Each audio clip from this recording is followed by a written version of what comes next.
Hello बच्चों, so let's see the question. It says find out the correct order for the energy required for heterolytic cleavage of indicated CCl bond forming carbocation. तो हमको मालूम है heterolytic cleavage क्या होता है, जहां पे मान लो यहाँ पे हर जगह पे कार्बन को अटैच है क्लोरीन। तो जब कार्बन और क्लोरीन एक दूसरे को अटैच है, क्लोरीन ज्यादा इलेक्ट्रोनेगेटिव है तो इलेक्ट्रॉन खुद की तरफ खींचेगा और इसके ऊपर निगेटिव चार्ज आएगा। ओके, तो इन सभी केसेस में हमको देखना है कि देखो ये जो कार्बोकैटायन बनने वाला है, बाद में कार्बन के ऊपर प्लस चार्ज आएगा, तो ये प्लस चार्ज जितना ज्यादा स्टेबल होगा उतनी उसको टूटने के लिए एनर्जी कम लगेगी, less energy is required. Okay, क्योंकि ज्यादा स्टेबल बनने वाला है।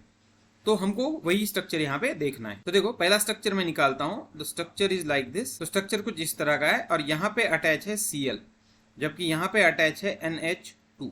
ओके, अब देखो जब Cl निकल जाएगा तो यहाँ पे प्लस चार्ज आएगा, यहाँ पे प्लस चार्ज आएगा। नाइट्रोजन के ऊपर लोन पेयर होते हैं, तो नाइट्रोजन के लोन पेयर यहाँ पे डिलोकलाइजेशन में पार्ट लेंगे।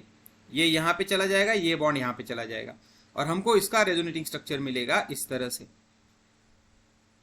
यहाँ पे होगा डबल बॉन्ड NH2, जबकि यहाँ पे होगा एक डबल बॉन्ड और यहाँ पे होगा एक डबल बॉन्ड। ओके, तो इस तरह से मतलब ये कार्बोकैटायन पूरी तरह से स्टेबलाइज हो जाता है due to resonance as well as, मतलब कॉन्जुगेशन बोल सकते हैं हम, as well as delocalization of these electrons on lone pair of electron और NH2।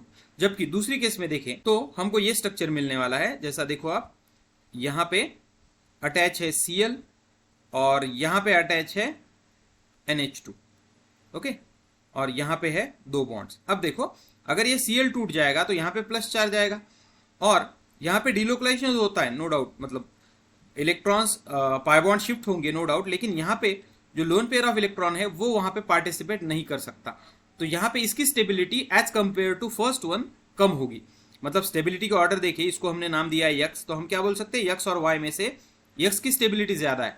ओके, x की लिए स्टेबिलिटी ज्यादा है, इसका मतलब क्या है, कम एनर्जी लगेगी। सो लीस्ट एनर्जी किसको लगेगी, x को। ओके, फिर y। अब z के बारे में देखें तो z का स्ट्रक्चर इस तरह का है। यहाँ पे है Cl, यहाँ पे एक बॉन्ड, यहाँ पे एक बॉन्ड। अब यहाँ पे देखो जब Cl चला जाएगा तो प्लस चार्ज इस कार्बन के ऊपर आएगा और देखो ये कार्बन जो है ये sp2 हाइब्रिडाइज कार्बन है। Okay, sp2 hybridize carbon. और sp2 हाइब्रिडाइज कार्बन क्या होते हैं, इलेक्ट्रोनिगेटिव होते।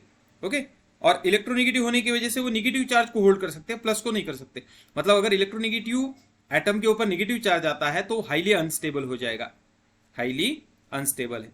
ओके, अगर वो हाईली अनस्टेबल बनता है तो वो क्यों मतलब क्लोरीन लूज करेगा और कार्बोकैटायन फॉर्म करेगा, इसलिए उसकी जो एनर्जी है वो सबसे ज्यादा होगी।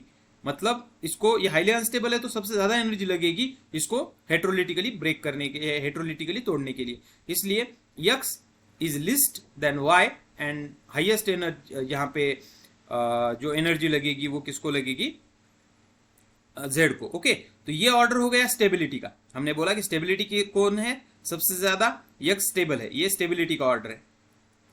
ओके, और हमने अभी क्या बोला, जितना ज्यादा स्टेबल उतनी लेस एनर्जी। मतलब एनर्जी का ऑर्डर क्या आएगा फिर, x then y then z, मतलब ये एनर्जी का ऑर्डर है। ओके, तो अब हम यहाँ पे देखेंगे एनर्जी का ऑर्डर, क्योंकि उन्होंने एनर्जी का ऑर्डर पूछा है। तो x is less than y is less than z, मतलब z की सबसे ज्यादा होगी, तो ये यहाँ पे दिया हुआ है z, option number 2, z is greater than y is greater than x। So hope you understood it well, best of luck.